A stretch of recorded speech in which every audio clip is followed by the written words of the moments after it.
You are about to enter the Ghostly Archives.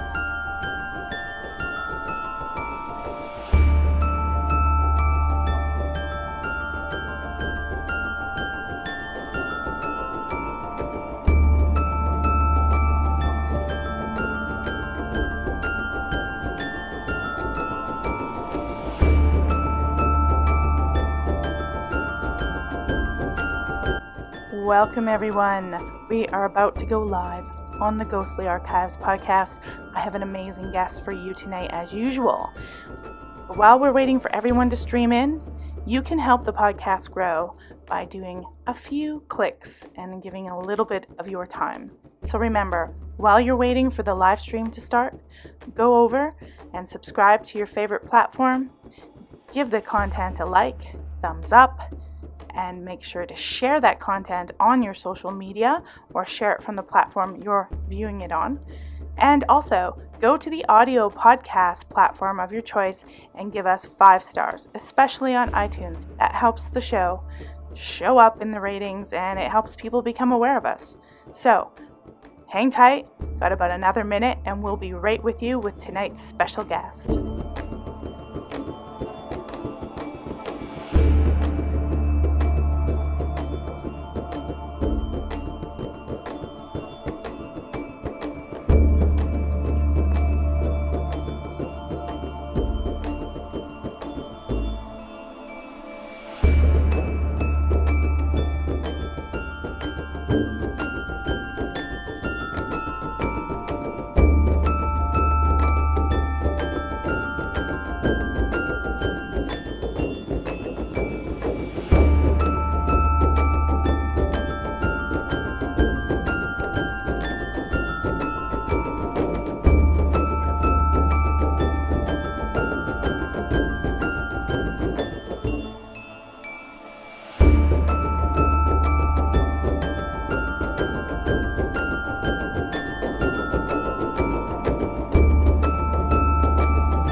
Well, good evening, everybody. We're a few minutes late, but we made it in time to have a wonderful discussion tonight with Walter Bosley.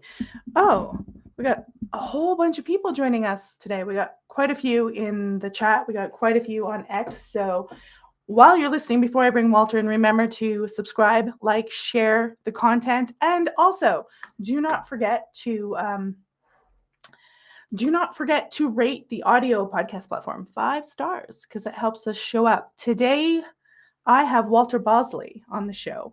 He's a former Security and Counter Terrorism Consultant, former AFOSI Special Agent, former specialist at the FBI. He's done a lot of things. He's had a lot of experience, and he's currently doing a lot of research, writing a lot of books on some interesting topics. And today, we are talking about the Lost Empire of Tartaria. So stick around because I'm learning something too, because I don't know a lot about this. I've read a little bit. We've got some good questions that I've taken before the episode, and I'm sure we've got lots of people who love Walter in the chat, so they'll be joining in. Let's not wait any longer. Let's bring Walter in. If I press my buttons and it will work properly. Walter, there you are. How are you doing? Hey, Melissa. Doing good. Glad to be here. This should be a pretty interesting discussion, actually, I think. That's right. So before we get into Tartaria, maybe give people a little bit of your background. Oh, gosh. I spent, as you kind of alluded to, I spent 20 years in the United States national security community between the FBI, the Air Force, some other guys, and doing background investigations for contracted under what's called the U.S. Office of Personnel Management. And in between the Air Force and that, I was a contract consultant for clients, globally located clients for anti and counterterrorism type of stuff. So I did that for 20 years, but before I left that, I founded my established, whatever you want to call it, stood up my little micro press publishing company, Lost Content Library, and uh, that's been interesting. I've been in business now with that for over 21 years as a small press publisher guy, and several books, mostly nonfiction, some fiction. Later, you know, I'm I'm doing what I do. So Right. yeah. Well, the last time I had Walter on my show, that I had you on my show, you talked about, well, we've talked about a few things, but one of the times you talked about Napoleon, and it kind of Uh-huh. was fascinating about this, how history gets written, which is why I was like, let's do Tartaria, because history is not always what it seems. And like Right. Napoleon, you've got a lot of propaganda and people who, Yep. elites who have their own sneaky deals. So maybe let's start with talking about what, because I know there's an official thing about what Tartaria is, and then there's this sort of theories about Tartaria. So I don't Yeah. know if you want to start about talking about what it is and what people are thinking these days, or what direction we want to go there. Well, yeah, sure. First, I'll tell you where I fit into that discussion in the world Mhm. of the Tartaria thing is I'm one of those who is, I guess you would call, a somewhat friendly skeptic. Now, let's break that down. I'm very friendly to the general idea. I do agree. I like that the real enthusiastic Tartaria guys um, are really chasing down this idea that there has been a lost empire, a lost civilization. I'm really into all that, as you know. Most of the people who are familiar with me know that. I've talked about the Com Empire, Mhm. which encompassed from India to Egypt and all through Southeast and Southwest Asia, and Southeast Asia, over through the Pacific Islands and into the Americas, um, and of course the lost Vedic Empire and things like Mhm. that. But Tartaria, where it draws its name from, it is from the kind of an informal empire um, known as Tartary. Now, basically, this was a name given to known cultures over, spanning from Eastern Europe through, what we know as Russia and today, and on across Siberia and such, including, I believe, the northern part of the Mongol Empire and such. And it was a label given to the various cultures and tribes and cities and such um, across that geographical span. And Tartary would and does. You can go back and look at the old historical maps. It appears on a bunch of old maps that have existed for centuries. But the present interpretation of that is that it was some kind of formal empire, okay, a civilization that your historians, your mainstream historians will point out, and folks, not all mainstream history is bogus, okay? Not Mm. all. It's right. You Yeah. know, it's There are legit people out there who have integrity. yeah.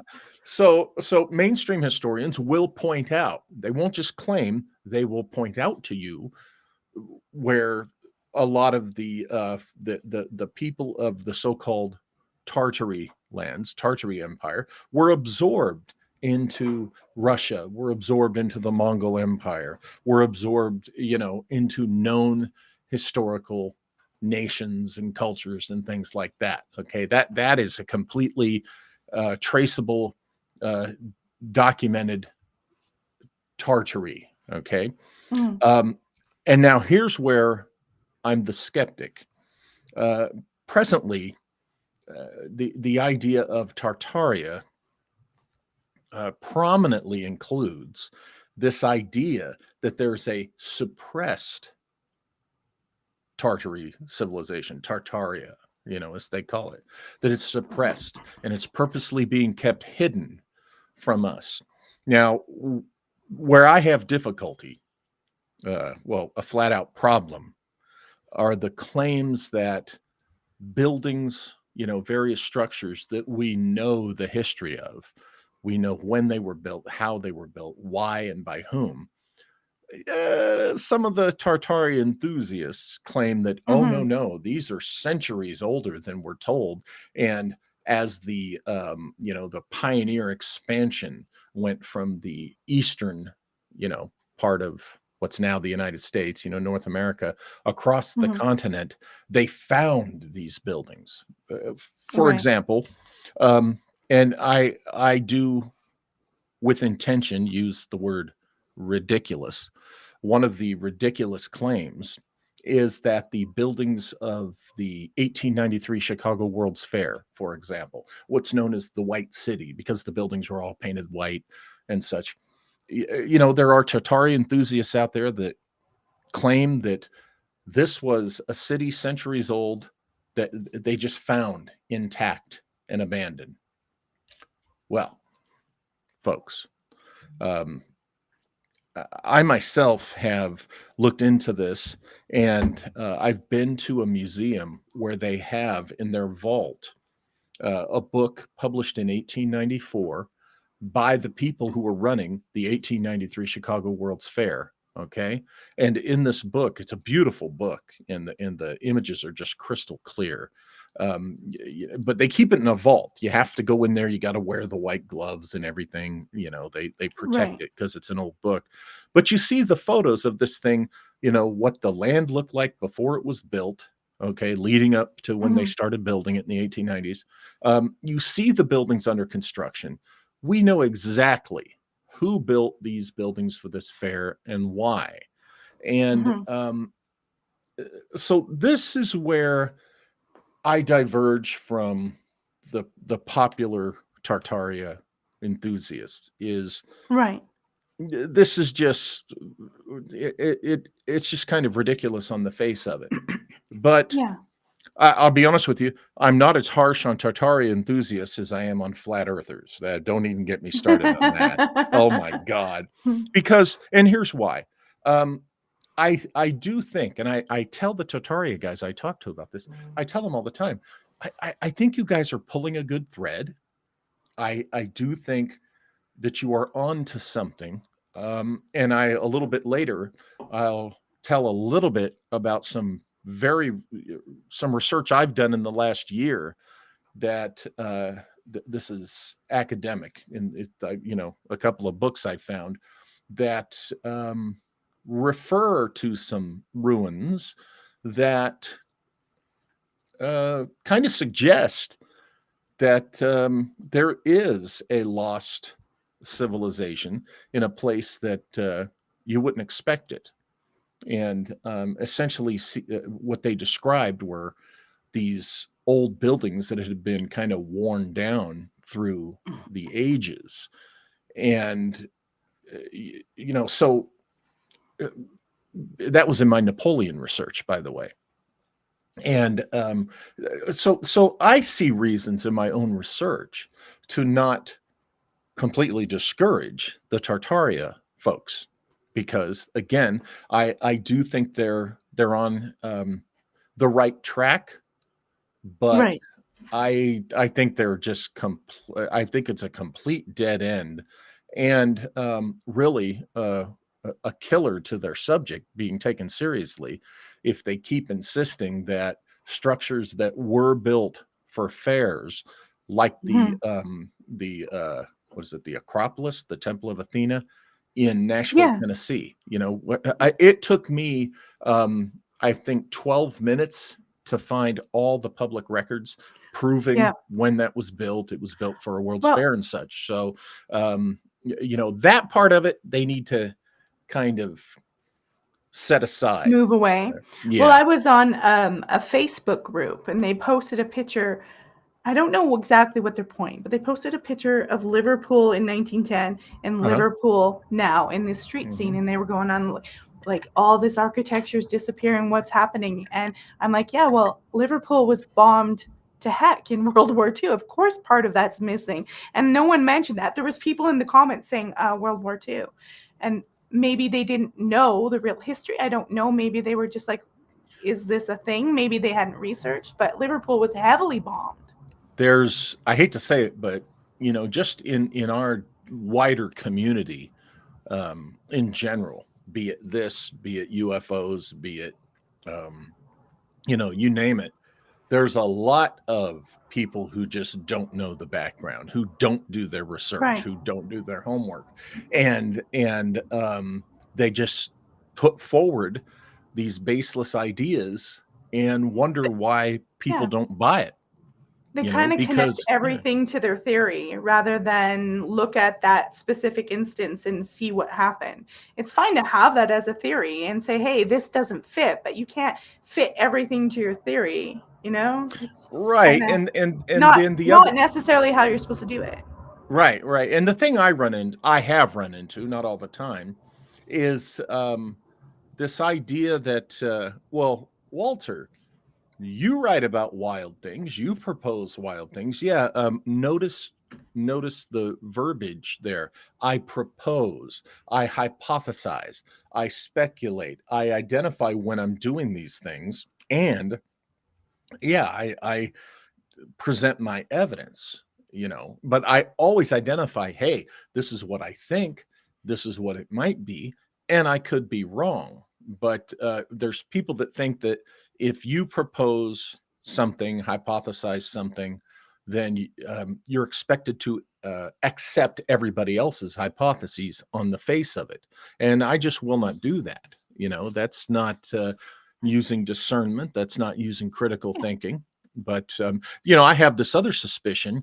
I certainly think flat Earth is this, but I have this other suspicion that perhaps the aforementioned, as I described, ridiculous things that are proposed in the Tartaria theory um, are actually, either a goof that somebody has injected into the discussion to see how many people will buy into it, or some type of psyop. Because we do have in the history of the Tartary discussion and the Tartarian discussion, you can't deny that the old Soviet Union uh, intelligence agencies were involved in perpetuating and playing with the historical record, particularly where Tartaria was concerned. So it could be that some of the more silly claims of the field, I guess you'd say, the Tartaria Mhm. field, um, those could be the product of intelligence agencies. Look Right. what the intelligence agencies in the United States are doing to ufology and have been doing to ufology openly since Right. 2017. It's the same kind of thing, and we live in Yeah. times where a lot of people have a harder time than others recognizing when they're getting misinformation. Right. You know, Well, and people don't trust the governments anymore because they have lied so much. And I and mean, that's the other problem. one of communism's big things to do is this is propaganda. Once they got rid of the royal family post Hmm. World War One, you've got to rewrite some history. You've got to write a narrative to make the people worship your party. I mean, you Hmm. you have to do that. Well, you don't have to, but if you want to be successful, and they were brutal. So you can even see that with some people who are really communist today. They want to rewrite a history and put it as theirs. So no wonder people are going, hey, everything's not as it seemed, because they're actually right in some respects. Oh, and the Soviets were masters of erasing people from history. They were the ones who, in our times, since photography began, um, they've been the biggest ones of literally airbrushing people out of official photos and things like that when they Hmm. decide this person, doesn't need to exist. And as um, uh, we here in the U.S. and Canada went through that a few years ago with all this cancel culture nonsense. That is right out of the old Soviet playbook. Gee, And what a surprise. they're still pushing it, but people are fighting back. Thank God. Yeah, I think, yeah, true. It's good that it's lost. I think it's lost its real effective steam, thank goodness, because that was a Well, heinous I thing. mean, that's the scary thing about having everything on the internet, though, is it's so Mhm. easy to do. You could do that so Mhm. easily with official records. Mhm. That I mean, you get people with the sort of can't remember the name, but they'll be like, "No, I swear this said this," and Right. then they're like, but it said that." I can't remember what they call that. Getting old, but my husband's like, "No, swear to God, this was this way or this said this," and they could switch it so easy that if you didn't have printed hard objects, it's so easy to do.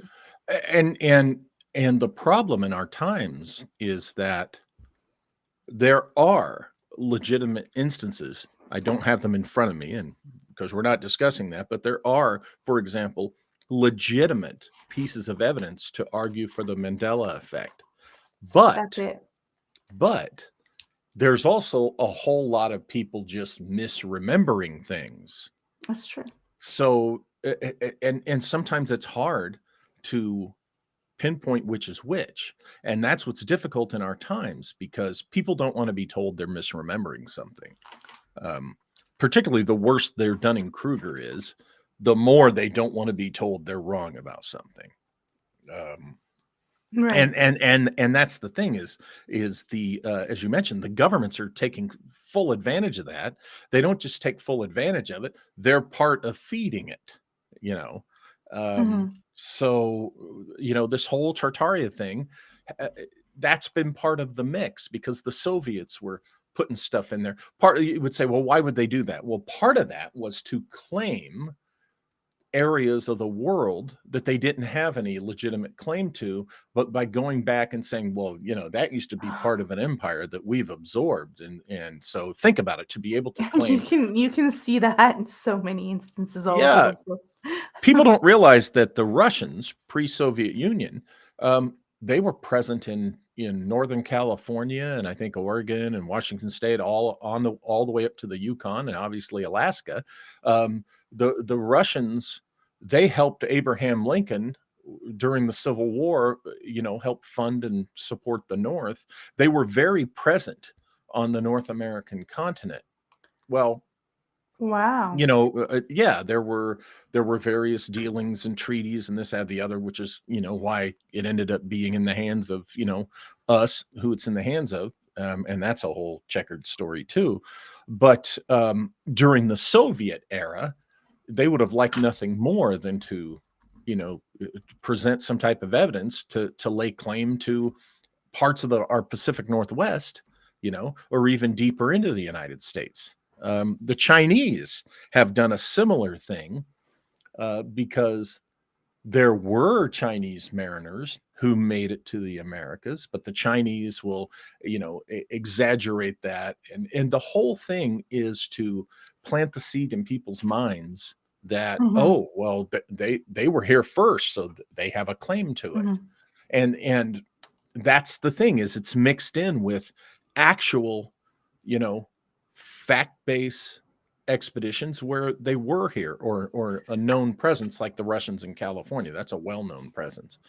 Um, so what happens is governments and other organizations that have a stake in whatever it is they're doing, they feed these ideas. So they feed stuff that isn't true, you know, with stuff that is. Now, I know something about Yeah. that because for 3 years I ran a double agent operations branch for Mhm. OSI. And in double agentry, you deal in what's called passage material. I'm not giving away any secrets. This has been talked about in spy novels and stuff, but it is a real thing. And what you do Mhm. is, a lot of that passage material is real stuff, but it's spiked with fake stuff. Okay, and Yeah. you have right, you have a It's strategic reason for it's doing that, literally the cornerstone stone of narcissistic personality disorder. And right? I've dated a UFO guy like that. Yeah, That's how you do yeah. it. That's how you make yourself look legit if you're full of shit. Excuse my Yeah. language. And of course you never say, oh, I could be wrong, or this is just a hypothesis, right? You want to convince people. And along with Dunning-Kruger comes, this thing that I've talked about before, known as cocksurety, being cocksure, just, hey, Mhm. trust me, bro, I know what I'm talking about. Bill Burr, in one of his routines, he talks about being on an airplane and turbulence hits, and he says, if you're a guy, you just don't worry about it. Even if you don't know the answer, you pretend to know. That's what cocksurety is. And so you have people that are just convinced they're right, and they don't want to hear that, maybe they're wrong about something. They of course don't want to admit it themselves. So you mix the false info, okay, into the mix on somebody's psyche like that, and it's easy to convince them. And once they're convinced, no one else can make them see otherwise. So this is the problem we're up against, again, widely through our community, whether it's ufology, Bigfoot, Tartaria, or what have you, particularly the flat earthers. And so it makes it difficult to weed out the nonsense.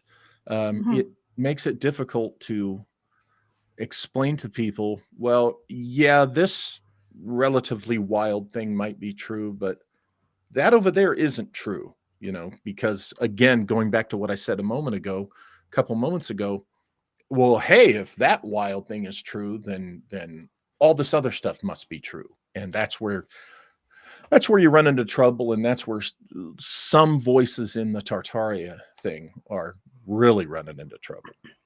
So Russia originally pushes this Tartarian method. Obviously, is it for land claim so they can expand? That's basically it, just to parse it out. Some of it, yeah, some of it's that. Some of it is to, just kind of cause. They were really, during the days of the Soviet Union, they were really about dissension in their target nations. Mhm. Population. Just it didn't matter. Just get them disagreeing on historical facts. Just And get them going at decide. each other. Right. Just to cause that dissension. So they would do it on of course, on the political level, do it on the economic level. Right. That's where you get the capitalism's great. That's how we built this great country versus, oh, capitalism's evil. Well, a lot of that kind of Mhm. thinking was, direct result Well, of Soviet influence. So the it same with these smaller subjects on history. right. What is the truth, Well, and it's like one of the reasons why there is a dispute about whether Hitler died or not.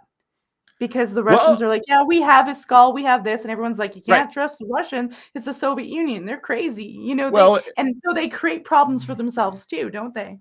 oh, yeah, yeah, and you brought up an excellent example, because I think the evidence, has grown over the years, and particularly in recent years, that it looks like Hitler did live beyond World War II. Certainly, the Mm, FBI took that seriously into the yeah, 1960s, that's right. and all the other circumstantial evidence. And there's another thing, people, and this is due to, I think, mostly American TV and movies. People have this Mhm. idea that circumstantial evidence is not legitimate. That, oh, you can't convict on au contraire. Mm, if you have Circumstantial, enough of it and it's pointing strong and there's a and lot you're of people. really convincing. Yeah, well, there's a lot of people who circumstances, like you said, enough of them have rightfully seen criminals convicted. you Mhm. know so circumstantial evidence matters, it counts, it's legitimate. And so I forgot why we got onto circumstantial evidence. Well, because I was talking about Hitler and the Yes. evidence for him. So they Yeah, yeah, probably have a yeah, lot of yeah. circumstantial Oh yeah. evidence rather than strong, Oh yeah. like Oh yeah. DNA. But the But Russians, I mean, their skull isn't very convincing even necessarily DNA wise or well, whatever. I think I heard recently that the so-called teeth are actually are they female? It's something. It's so Yeah. patently ridiculous that they could not be Hitler's.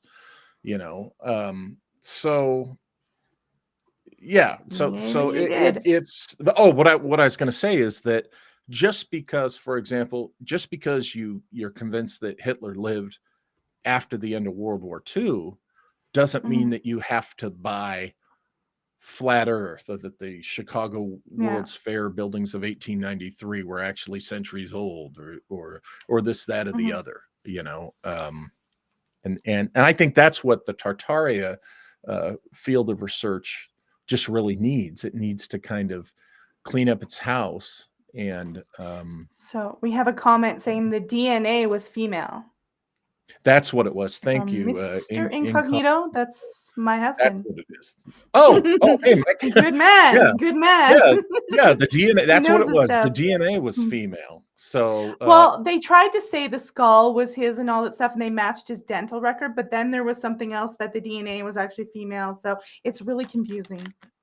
So they've tried to match it, saying it's the dental records, but they don't let anybody really see it, to be quite honest. And then of they course not. went in and did a DNA test, and the part they tested was female. So it's Well, confusing again. remember the Operation Paperclip Nazis, who essentially pulled off their eventual coup of the United Mhm. States. It's in their best interest to convince people that Hitler died and Nazism died when Hitler did in 1945. Mm-mm. They, of course, don't want us thinking, oh, hey, wait a minute, these guys survived the war very powerfully. So they have a stake Yeah. in suppressing the Hitler lived story, Yeah. even though the crazy neo-Nazis, have talked about it all along. That's right. I have one. Someone says Hitler was a woman, though. Okay. I have a question that was given to me and it says, I know you think that many in the Tartaria movement are wrong about some aspects, like the world Mhm. fairs, and they Yeah. agree. Supposedly, Tartaria had free energy technology, including airships. Do you think that could have been part of the 1897 airship history in addition to Nimza? Yeah, you can explain what Nimza is if you would like. Um, yeah, I like that question because I certainly think those technologies existed and were part of the development of the anti-gravity breakthrough, so-called, of the 20th century, specifically the late 1950s with T. Townsend Brown. Um, the idea I accept that it was out there, and the reason I accept that is through my research relative to this mysterious Nimza group. Now, Nimza is a word that we first hear about in the works of Charles Delchau. Now, these works he put together between, I think, 1892 or 3 and 1923, the year that he died. Okay, Mhm. and in these works, he talks about this group in California called the Sonora Aero Club that was building uh, flying machines, okay, and not balloons, not traditional airplanes. They were, for all the world, some type of counter gravity. Let's call it counter gravity, okay. Um, and Nimza was this mysterious group that Delchau clearly stated was headquartered in Germany. Okay. And I was really intrigued with that whole story. And as I extrapolated through, that's bad word, wrong word. As I continued pulling the threads, and that thread led from, oh, by the way, the Sonora Air Club was in the 1850s, the decade before the US Civil War. These guys were playing with flying machines, okay, counter gravity flying machines. And as I was pulling the threads on this, the thread led through the 1890s airship mystery of the United States, and this also went through the the German occultist, occult science guys, this culture that went Mhm. from the 19th century into pre-World War II Europe, okay, Berlin and all that, Mm-hmm. and it just, there was this German thread through the whole thing. And what I propose in my work and hypothesize is that whatever this mysterious German group was, which I believe was a German nationalist, not a national, because remember, in the 1850s, we didn't have a unified Germany. We had 48 separate states in what would become Germany, okay? And the nationalist movement towards one unified Germany had started before then.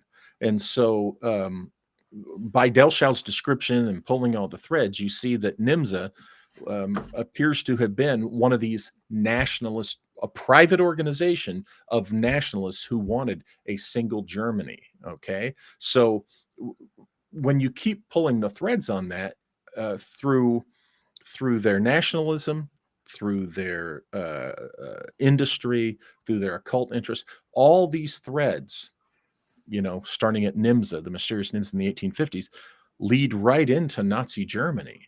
I was going to say that So obviously predates it. yeah, It's and there. it's And I mean, yeah, occultism in Germany pre-1930s was massive. It was even bigger in Germany than it yeah. was in England. I mean, they were all over the place. On every street corner, there was, tarot card readers, and, Well, it was huge. I think the only other place to match them during the era we're talking about would be France, Paris. Yeah. Tobias Churton has written an excellent book a few years back, Occult Paris. And, if you're into all this, occult intrigues from the Belle Epoque, the late 1800s into the right up to World War II era, all that in between stuff, you have to read Occult Paris. And that goes hand in hand with the books about Berlin during that era as well. And I think Nimza, in my opinion, Nimza, this same organization that was backing this Sonora Aero Club, which, by the way, was a bunch of German immigrants to California. I Mhm. think they were the hand behind the rise of Nazism, I think. And Interesting. I think they were the ones who really pushed Operation Paperclip and are behind. I'm in the camp that believes November 22nd, You're, 1963 was a coup. The yeah. assassination of JFK, I think, was indeed a coup. Um, Here's one thing that I always notice. You get these ideologies, they show up and they don't take hold, like whatever. And usually Yeah. something technological happens Uh-huh. to spread the information and then they take hold, like witch hunting or whatever. Mm-hmm. Was there something that obviously the internet has changed, and that's Mm-hmm. why a lot of ideologies that were around in the 60s and 70s have spread like wildfire, maybe even these ideas like Tartaria and lost civilizations. Then you've got a real exposure to, what's his name there? He does a lot of the oh gosh, he does a lot of the stuff on the Sphinx and civilizations, showing how they're made, and his research is good, but people are being exposed to more. Oh, Robert Um, Schoch? no, no, no, no, no, no, no. Oh dear, I can't. My mind's blanking out. He's Is been he? on Is Joe he? Rogan. He's been on Oh, Joe Rogan. He had that special on Netflix. Randall Carlson? Not Randall Carlson, but he's been on Joe Rogan. Okay. Okay. Oh dear, what's his name? He's oh shoot, he's had a TED Talk. Anyways, Oh. Yeah, oh my gosh. Graham Hancock. thank you. Yes. Graham Hancock. Yeah, Graham Hancock. But I mean, people are getting exposed to this stuff more, and technology's propelled it. Technology propelled witch hunts in the form of the printing press. I'm sure something happened German Nazi that helped the radio. I don't know what it was that probably helped spread this stuff better, but it always seems that technology drives a lot of these Oh yeah. crazy changes. Oh yeah. Oh yeah. You want to Because suspect? the people behind the Industrial Revolution, they foresaw a future that they wanted and intended. You know, just like we're seeing today with the transhumanist technologies, trying to marry up the human psyche to Mhm. machinery, trying to have us blended, be part biological human and part machine, ultimately to be replaced by complete manufactured body with Yeah. simply a human consciousness. This goes back to Vukason, I think I'm getting that name right, The Bleeding Man. It was made for King Louis the 15th, I think.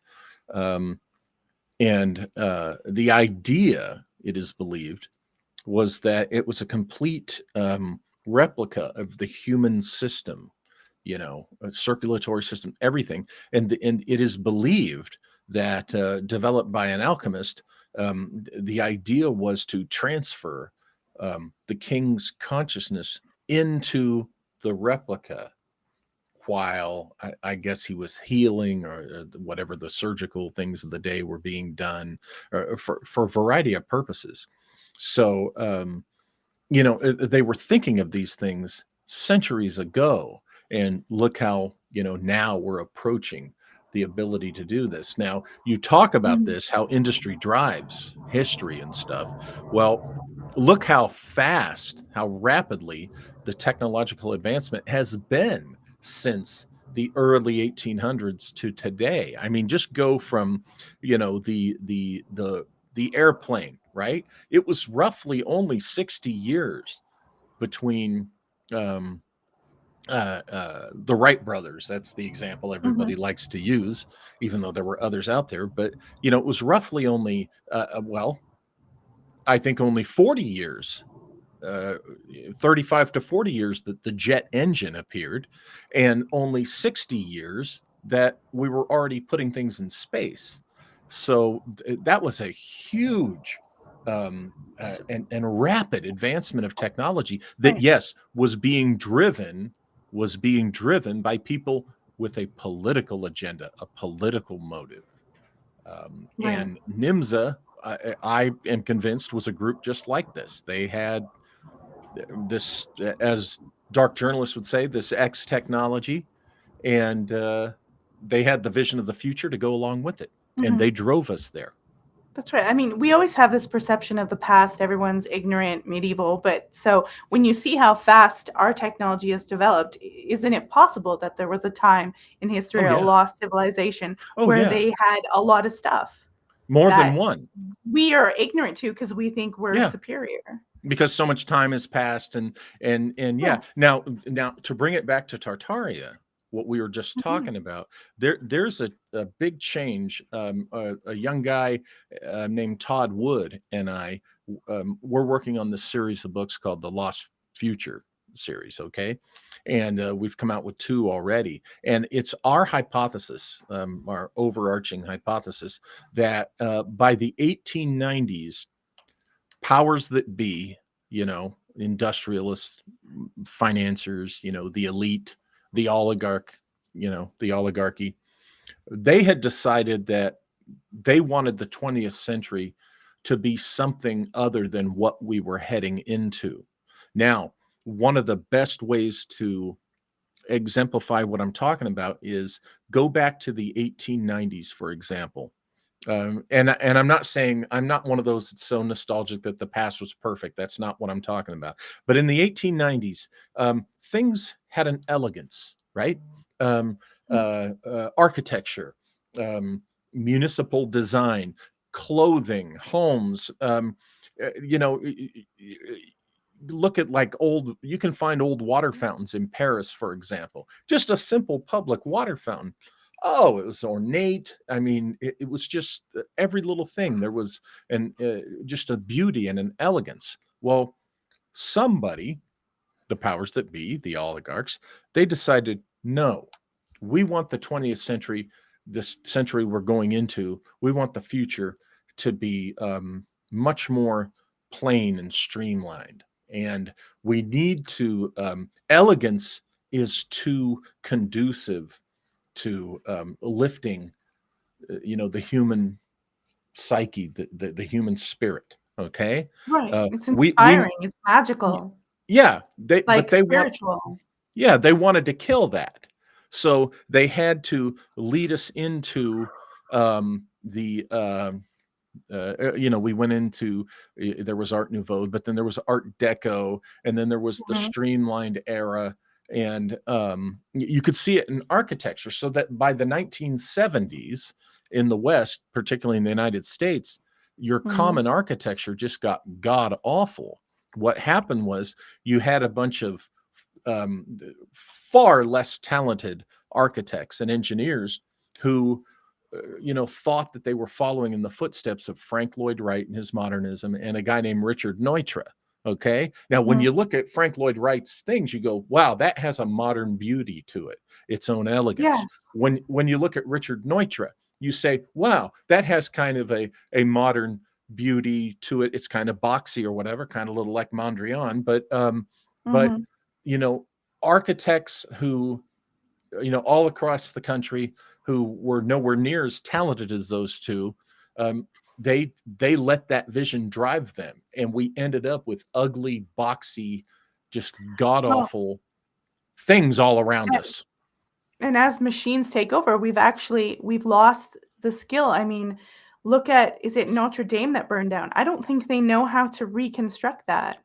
I, I I, don't know if they know they the know, level, they you know? know, but they won't spend the money to do it. That's the thing, is nobody would want to make the investment to redo it. Now, how does this, I said, this might benefit, or this might have to do with the Tartaria argument. One of the reasons that any kind of, one of the reasons that the Tartaria thing, or what the Tartari enthusiasts are thinking, is the suppression of the hiding of this former civilization, this former empire. What they might be actually picking up on is what Todd and I talk about, the conscious suppression of that which was elegant. Okay. Right. um so it could be a misinterpretation of this suppression of the elegant, sacrificing the elegant, what lifts the human spirit, the sacrificing of that for this plain, severe modernism, because they need us to be like the people who work underground in the silent film Metropolis. They need us to Right. just be mindless robots, these I meat had a puppets. comment Yeah. about the cathedral is it would take 10,000 oak trees to redo, and France doesn't have that many oak trees anymore.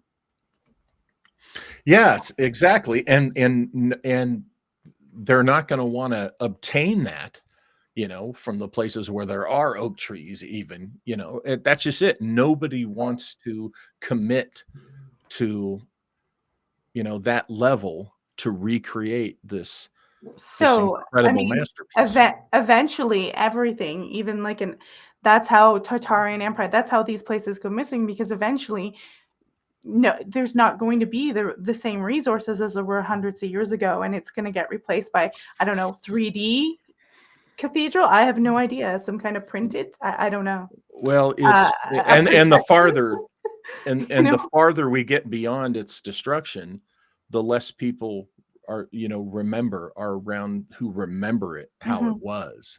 And then the next thing you know, it's, well, are we sure that's real?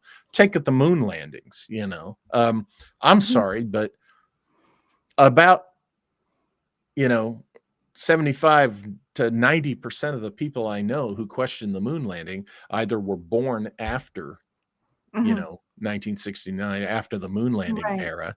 Okay. So they don't remember it. Now they'll say, Right. well, that doesn't mean it was real. Okay. I don't want to get into that circular Right. debate. Mhm. But because I certainly think Well, that we were lied to about aspects of that. And yeah. and that's another thing that reflects on the Tartaria discussion. Of course, we're lied to about aspects of things. Absolutely. I'm on board with you there. But Mhm. and we were lied to about aspects of the moon landings. They didn't tell us everything Yeah. they found. But the idea that we didn't go, well, okay, that Well, I is, mean, there's a lot of security reasons why they would I think they went. I think they just made up some photos for security reasons. They're not gonna show you everything real. I oh mean, yeah, we weren't. they were literally in a space race in a Cold War. Yeah, we weren't. We weren't shown everything they found. But here's a current problem with, like some people say, well, there's got to be things up there that, when our guys landed, they didn't show us, and just wait till other people start going up there. Well, other people have started going up there, and the pictures are looking pretty much like what NASA showed us. So it does not mean that there still aren't things that are not being shown to us, but there's reason in these other countries, China, India, and others going to the moon. There's reasons to adjust this idea that we didn't go at all. See, and that's the extreme that they want to put into. Remember I said what I said about the dissension thing? Well, they want Americans arguing over a very big aspect of our history. It's also very anti-American and kills the American spirit that we didn't go to the moon. That's exactly how much more assholey can you get? Yeah, and that's what I was just saying, is if you get Americans arguing over their own history, then you've caused dissension. And here's the thing: the people, there's folks in the Tartaria community, again, folks in the we didn't go to the moon community, the flat Earth community. They don't see that they've been bamboozled with disinfo planted by intelligence agencies, by organizations with a stake in causing the debate. Yeah. I have a question here.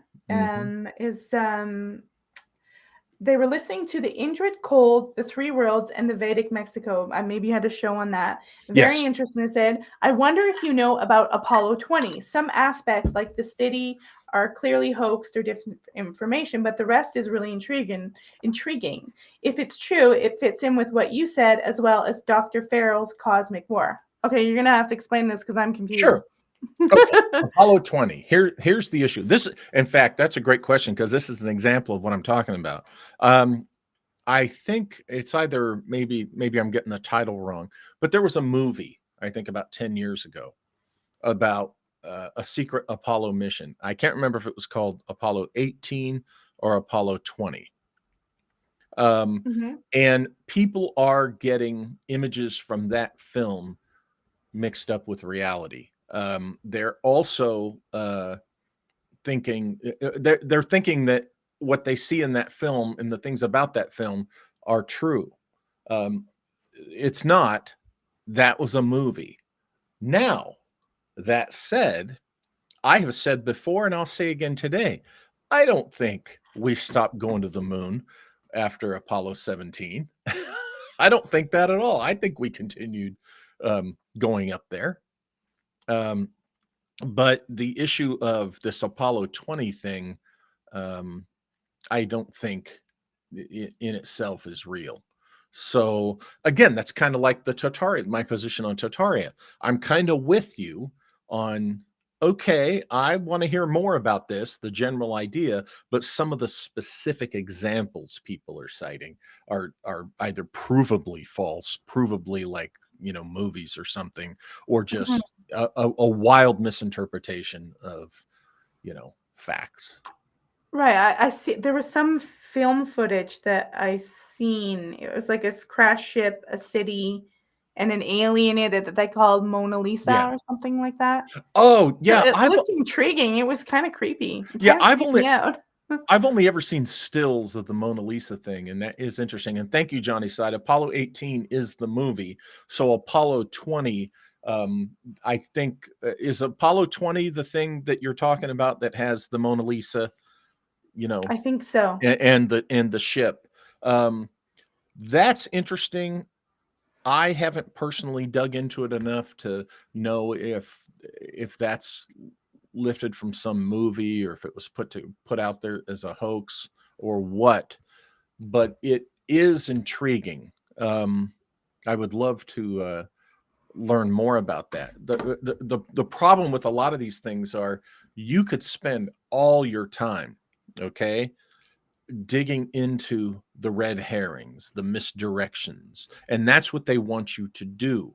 So when you're a researcher, even if you're just an individual out there who's just going to research it on their own, you got to be careful with what's thrown your way, because people will come at you and say, well, what about this? What about Apollo 23? So to get you to spend weeks and weeks and months looking at something that either they know is fake or they don't know enough to know that it's fake.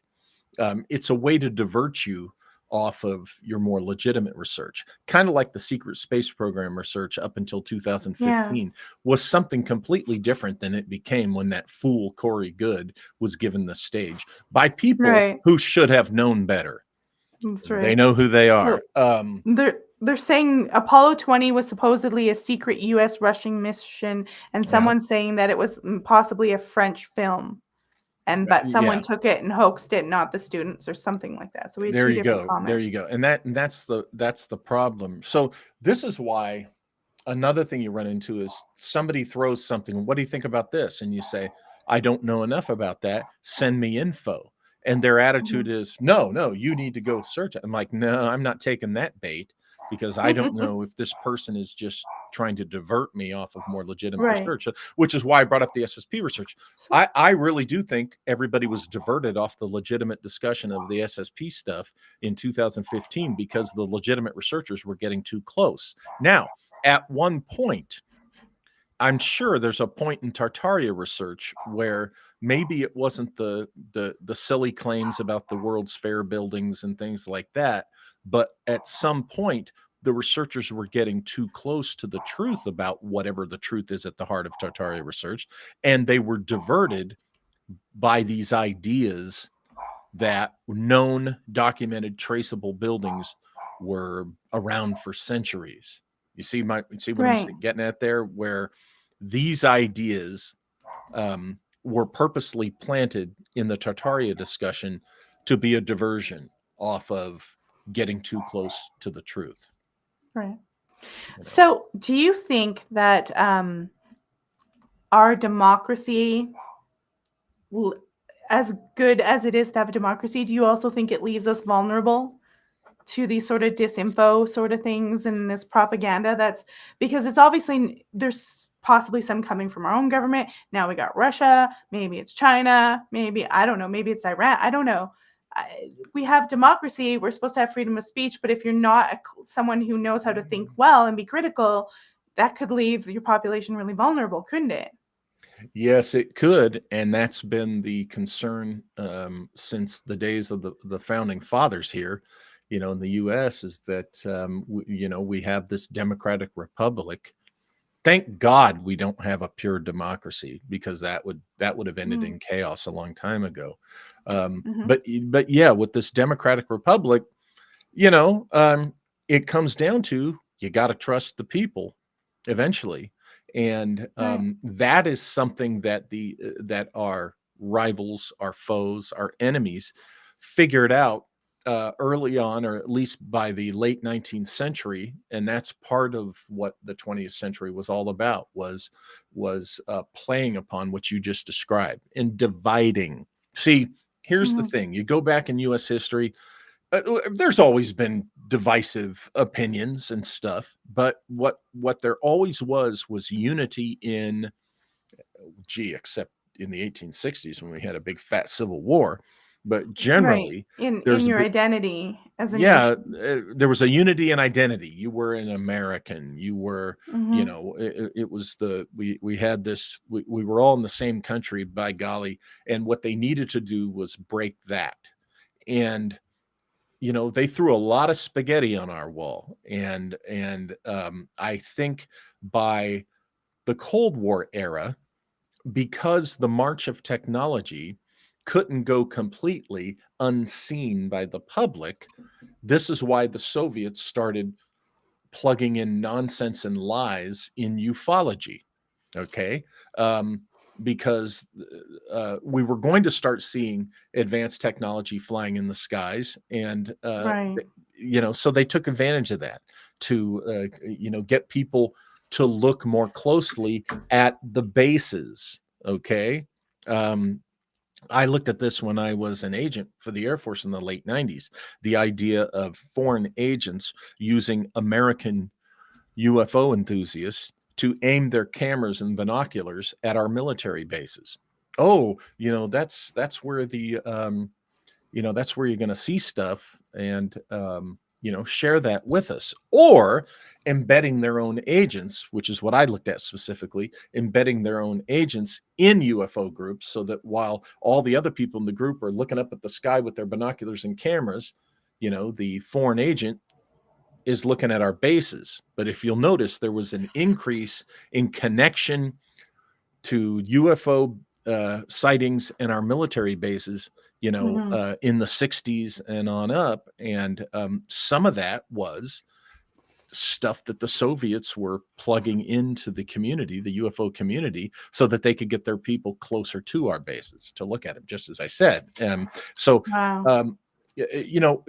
That same tactic, has and can be used in all sorts of other things. Lost cities, lost civilizations also.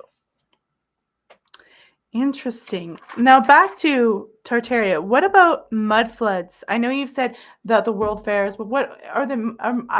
I've heard some questions about mud floods. I don't know too much about them. Are they connected to world fairs, or what is that?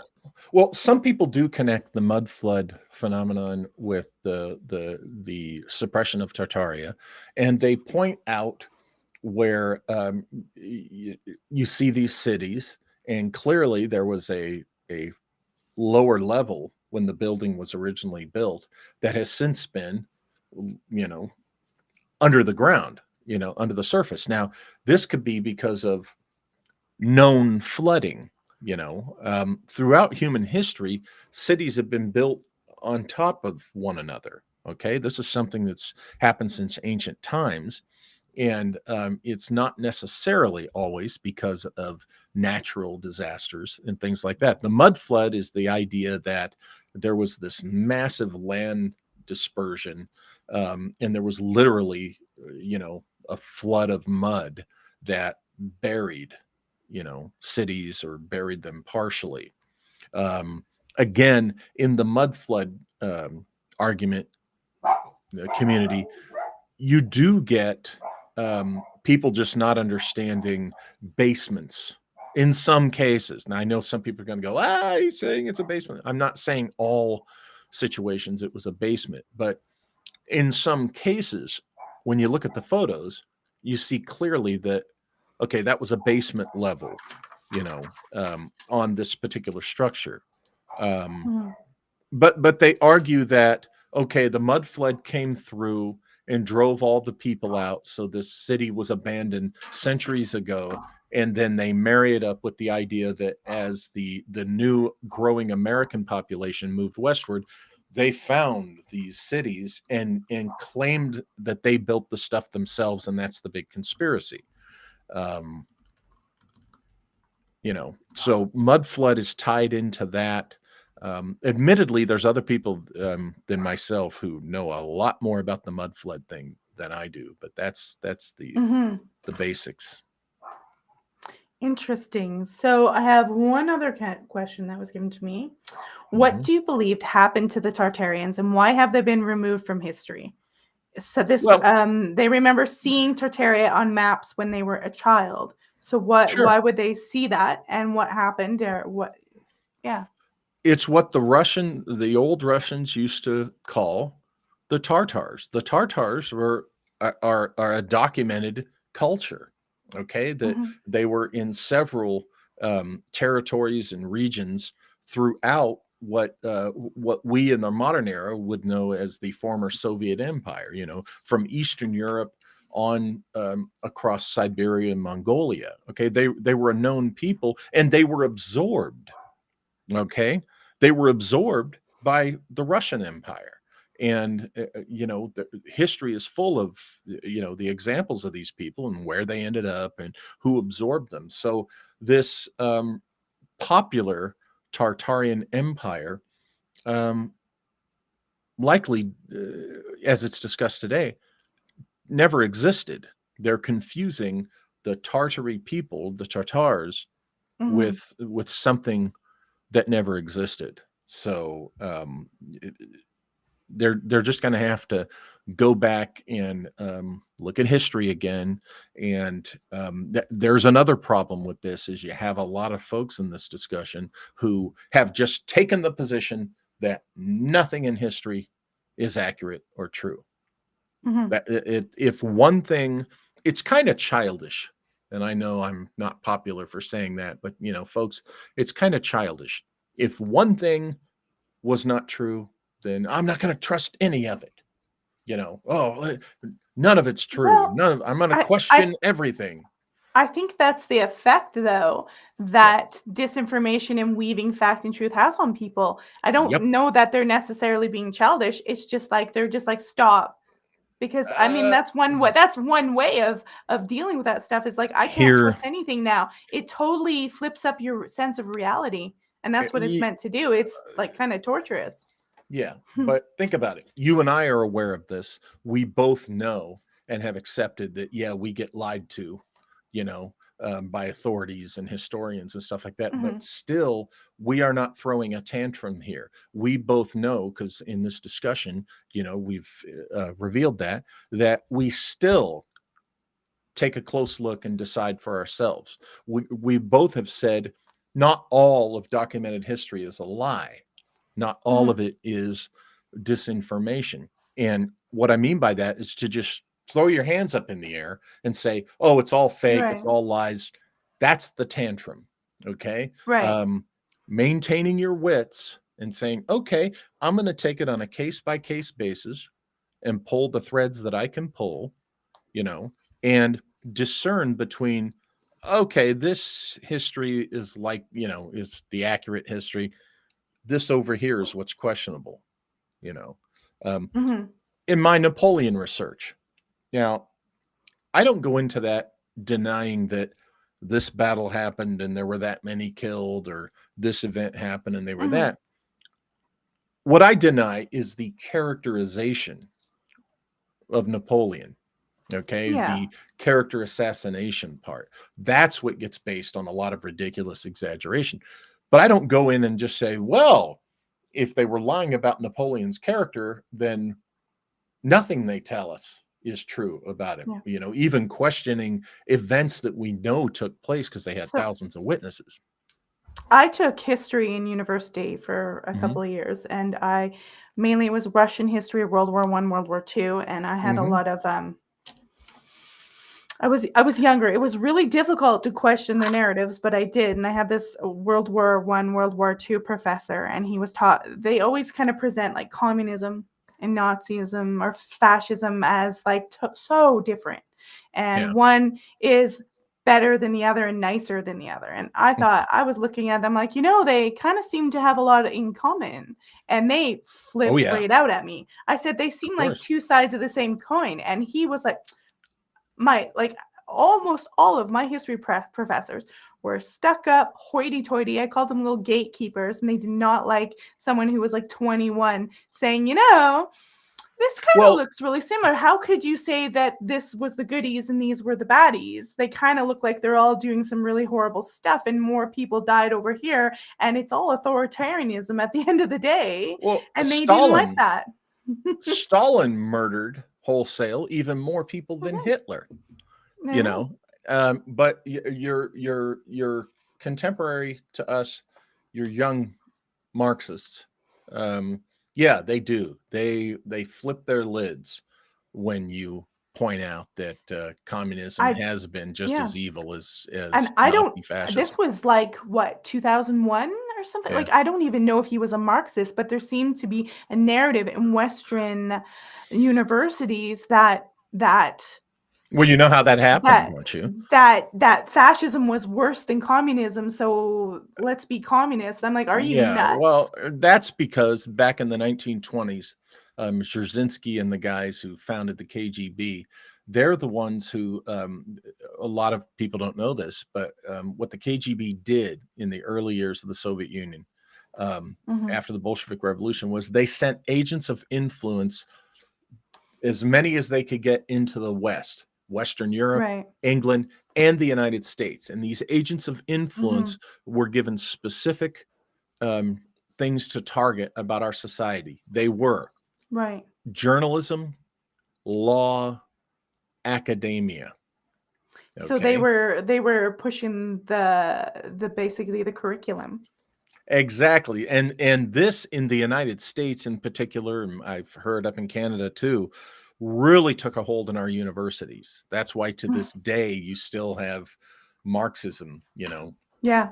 I and dropped Marxist out philosophy after being pushed. I dropped out after 2 years because I wasn't spending any more money, and I thought I love history all my life, and I've always studied. I wasn't spending any more money on this garbage because they were making me feel like I was a stupid idiot for saying Yeah. that, and I'm like, "You're Oh, the yeah. idiot." Well, and it took really real deep root And this during was World War. 20 years before all this cancel culture Sure, crazy stuff that right? came out, and I was Oh, they calling it they then. Now I'm seeing it out in the streets. I'm going, "Oh my god, I was yeah. right."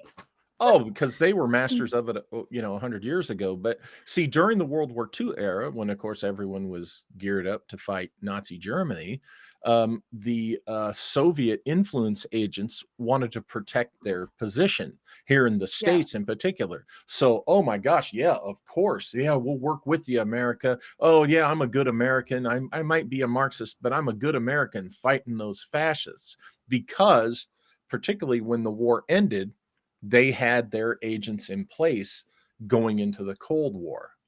Okay. Mhm. And so it just even more firmly rooted, the idea that Marxism is a great thing. We're not the bad guys. Even today, you have the Marxist apologists, who say, well, yeah, okay, maybe the Soviets were bad, but Marxism is, pure and true. Um, Human nature is what ruins these things, even in capitalism. Yeah. I mean, I'm a free market enterprise guy, and I Mhm. hate what corporatism has done to the United States. It's Um, not free market capitalism anymore. no, it's not. It's I have all about the a q monopoly. I have a question from the audience. They said from Jonocide, didn't a CIA director say the government wouldn't be happy the American people believe only what they want us to believe or something like that? Oh, CIA director, and I'm sure others, have.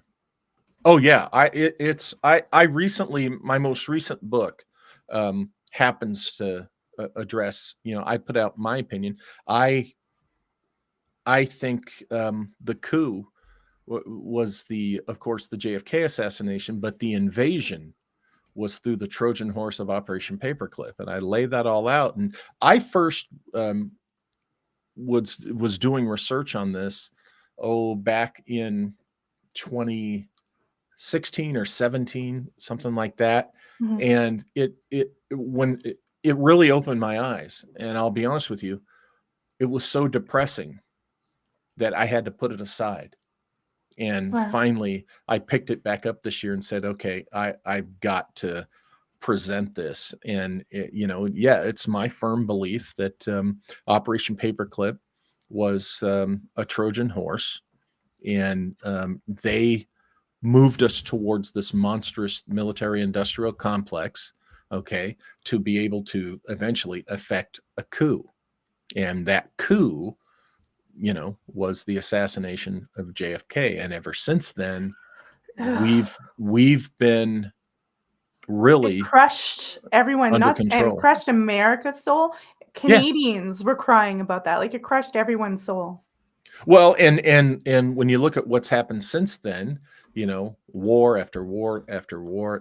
I when I was Yeah. in Iraq, I remember standing on top of the ziggurat of Ur. And that's when it dawned on me. This was in November 2003. That's when it dawned. I mean, other people knew this already, but that's when I saw it. I realized that was my moment where I realized we really aren't here for why they told us, Yeah. beyond the obvious going into it. But it really sunk in. Oh my God, we're not here for any true and good purpose.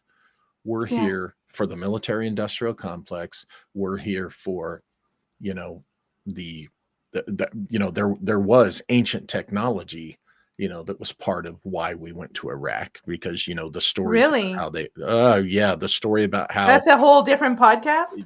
oh yeah, museums. Ask Joseph Farrell about this too. And I remember that's when for me, I realized, what the hell? And I just, after that, I just wanted to do my job and get out of there. Um, you know, uh, so it's heartbreaking, particularly I gave 20 years to working for Uncle Sam in the national security community. And I didn't go into it wanting to serve a military industrial complex. Right. You No, wanted that to deserve the republic it's freedom. supposed to be for the good of American. America. And it's Yeah. supposed to be so we can help our friends in smaller countries in need, and blah, blah, blah, blah, Yeah, blah. yeah, But yeah. I was born a month and 20 days before JFK was assassinated. And I realized, my God, my whole life, my whole adult life, and that 20-year career, I wasn't serving my country. Yeah. During my years for the FBI, when I was in counterintelligence, maybe, yeah. And a lot of my duties for, when I was with the Air Force, but after I left the Air Force, my career, I realized, was just all about the military industrial complex. And so it's kind of, it leaves you with a checkered feeling, Yeah. about. Certainly you have an identity crisis when you have that realization. You have to put your world back together again and make sense of it. Not so much a personal identity crisis, but more of a anger at the people who use people like me. Right. They use our sense of patriotism. They've done it to all of us. Love for your country. Yeah, Yeah. and my thing is, damn them all to hell for doing Yeah. that. And yeah, how could I have fallen for that? But Well, you gotta they learn somehow. manipulate you. They manipulate you, Exactly. and so. So I have a little concept here. Oh, you know what? I'm gonna give a question from the audience here, and then I have a little question that we'll tie up things with. Mhm. From Matthew Lee Ambleton, he's out of the United Kingdom. How do you defeat your enemy without firing a shot? By demoralizing them and making them doubt what is even real. Bingo. Exactly. Yeah. And Incognito says, I totally feel the same way. He served his country, so he has the same feelings. So yeah, demoralization is horrible. So we got to keep up the spirit. I will say this though, and I'm sure Incognito knows exactly what I mean. A lot of people know what I mean. Probably one of the biggest mistakes they could have made, though, was pissing off the veterans. Mm-hmm. Yeah. Yeah. That's probably wasn't too slick, was to use us, manipulate us, use us, and leave us pissed off and discouraged. And yeah, exactly. So missing time, do you think they present a chronological time to us generally in the books? Do you think there's any such thing? Do you think the government, do you think history, do you think they're lying about how time is? I've heard this concept that the time isn't what it is. There's missing time. There's periods where shorter.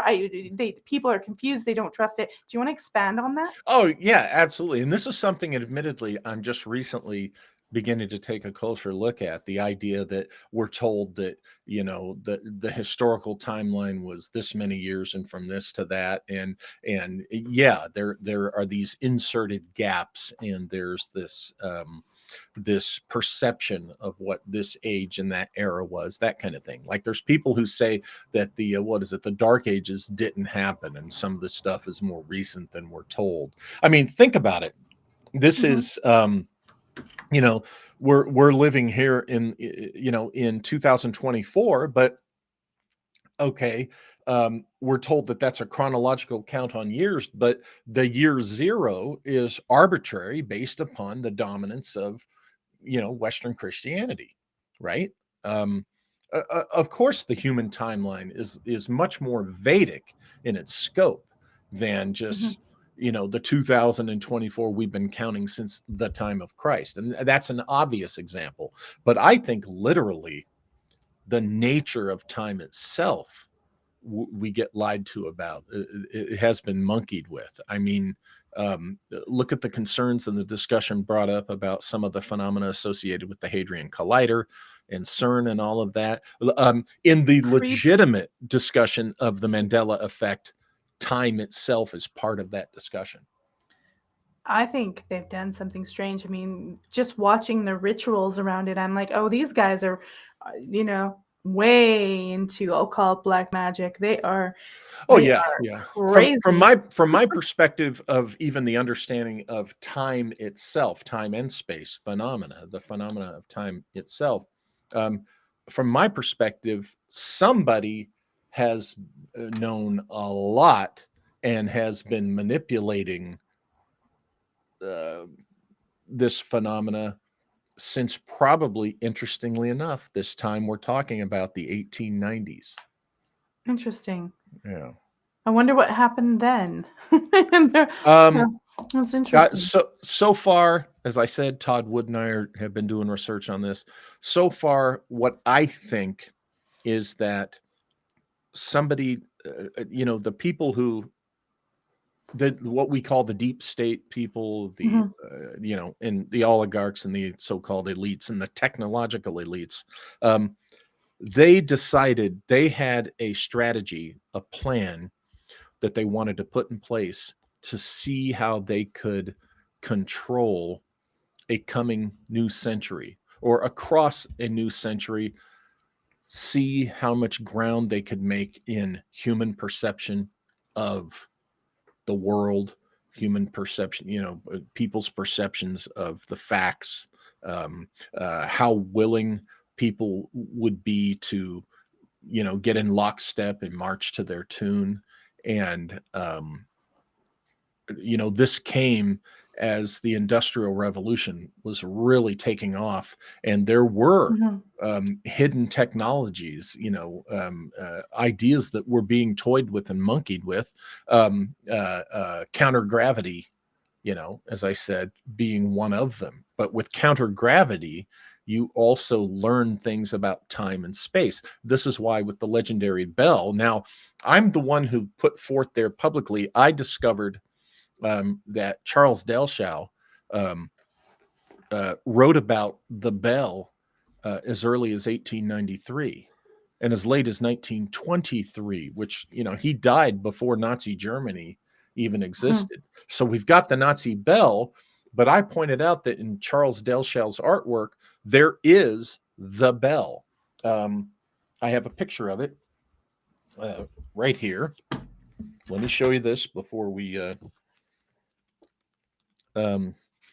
okay. This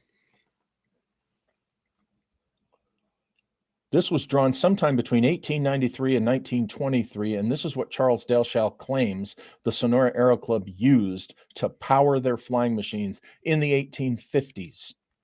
Okay? A bunch of Germans. Now, I argue in several books that this is where this thing called the bell started, was back in the 19th century, and it was developed through the 19th century into the 20th. And and of course, by the time we get to Nazi Germany, we've got more advanced technologies. They could really juice it up with powerful electricity, which didn't, they weren't able to generate back in the 1850s. But the basic concept is the bell existed as early as the 1850s. Now, here's the thing. From the World War II story, we hear that weird things happened with time and space relative to what the Nazis were doing with their bell in the 1930s and 40s. So let's go back to the 1850s. If they were using a rudimentary, even proof of concept version of the bell, might this not have also revealed phenomena having to do with time and space? So if you've got people already observing time-space phenomena, okay, with a device in the 1850s, 40 years later in the 1890s, how far had they taken it? Exactly. So I think there's some evidence as to the knowledge of time-space phenomena in the late 19th century. That's amazing. Well, one of the things that I noticed about people, like everyone's like, not this person's a Nazi, that they think they're looking at specific events and they're trying. I think they're looking for Hitler with a mustache again or something like that. Yeah. And I'm always about looking at the patterns and the vibes and like the whole overall pattern that's happening, rather than is somebody marching with a swastika, because you don't have to wear a swastika to be a tyrant, you know. Right. So I was always, that's why I noticed something wrong in Canada when I lived there. With when Trudeau got in, I started to look at the patterns of his speech and things that he was doing in this overall picture that was happening around the world, rather than specifically, well, he's wearing rainbow socks, so he can't be bad, right? And Right. and studying personality disorders helped me go, okay, we're in really big trouble right now. And still no other Canadian could see it, because they're looking for Adolf Hitler. Yeah. Yeah, exactly. They're looking for the icons that are thrown our way. And that's part of the subterfuge is, oh, that, Hitler represents fascism. So only look for Mm, that. You don't look for the fascists that are among yeah. you. And I'm convinced that we're in not necessarily that really male dominate. I think I call it feminist fascism, because they're pretending they're caring for you. Well, remember, Rush Limbaugh used to call them the feminazis. Yeah, it's like femi fascism now. They're not walking out and shooting your door down necessarily. Some of them might be. They're going, "Oh, well, we kind of have to lock you down because we care for you. We love And you. and We don't want you to die. Take this shot. It's for and you. I love and you." yeah, and they're not the only ones. There's all sorts of, modern new fascists. It's That's anybody right. who has decided that here's the problem I have with organized religion as well, because Mhm. it really started there. The minute one human being, and even worse, a group of human beings decide everybody needs to follow our morality, everybody needs to Mhm. follow our Mhm. spirituality, you have tyranny, you have Yeah. tyrannical thinking. And Right. and this went from this has been in politics now, particularly in recent years. Mhm. You have political these political fascists who decide they know what's best for you, and that's where they Right. cross the line into evil. Well, I think it's good to have, like, there's a reason you have like a 10 commandments or foundational rules, right? To make Oh yeah. society function, so you're not killing each other and getting diseases. Like, Right, those are of really course. important, and I don't think those should move. Like, I think those are like, but you see them prevalent throughout all societies, right? They're not like just for a religion. They're things that just make society work. Well, they Religion takes that and fucks with it. yeah, they are ethics and they are civics. Mhm. Morality is very subjective. It's not Yes. objective, okay? Okay. And Okay, I that's why I gotcha. use the word morality, because it's just a Mhm. political morality. Cancel Well, culture yeah. is just rife with political morality. Whatever the morality is, be it Yeah. spiritual, political, what have you, it's a very subjective thing. And that's where it's dangerous when somebody thinks their morality, Yeah. everybody else needs to Well, adhere it's to like it. I go through this That's with wrong. vegans. I'm like, I don't eat meat because I'm an evil SOB. I eat meat because we're omnivores and that's healthy. Healthy meat is healthy. And they're like, Yeah. you're evil. We're gonna starve you and throw, like, they go crazy. And I'm like, you're making it moral. I'm not making it moral. I'm actually being quite scientific Well, about it. and part of the problem with all this is utopianism. We have these Mhm. childish fools out there who believe in utopianism. Here's the thing. You're not going to Good change the luck. world. All you utopianists, stop with Mm, your nonsense that you're going to change the world and they everybody can't else. even make their beds. Well, that's what I was going to get to is most of these utopianists, these people that want to make everybody adhere to their vision, if they would just pay attention to improving themselves, change yourself, that'll keep you busy the rest of your life. Stop trying to Yeah. change the rest of us. All right. Well, is Um, there any last words you'd like to say yes. on Tataria or anything, and we'll tie this Yeah. up? Yeah. Tartaria guys, you've heard me say it before. I have an ear. I will hear because I'm intrigued with there's a basic thing out there you guys are chasing that I'm intrigued with, and I think you're on the right track, but learn to be a little bit more critical in your thinking, and stop with the trying to identify known structures, known history, stop with the claiming that it's something else, and because that's a dead end. And I think you've been duped in that direction. So hang in there, but kind of adjust where a lot of you are going, and just do you have a tip before we go where people who are researching things like Tartaria can tell real history from fake history? Is there any way that they can discern that? Can you give them an advice as to how they would do that instead of just distrust all of history? Right. That's again, that's one of those tantrums when you just throw your hands up and go that way. Here's the thing: scholarship, your own personal scholarship, okay, is the best thing you can do. Get in there. It takes time. If it takes effort and commitment, but do your own scholarship, and you will develop. You'll see. You know what? This portion of the mainstream, yeah, I buy this. This is likely legit. Right. But be able to recognize when a historian is trying to disguise opinion as what is, and you'll get better scholarship, your own personal scholarship. Oh, quit taking the advice all the time of experts, or other people. Don't ignore the trust me bro people. Right. And then also be able to admit when you're wrong about something and take other information that maybe somebody is providing, and like we've had discussions here where Genocide provided some information on that Apollo 20, Oh yeah. So there you go. Yeah. All right. Well, Walter, thank you so much for coming. Sure. Bye. Thanks for having me. I appreciate it. Just hold on 1 second in the green room and I'll be right there. Okay.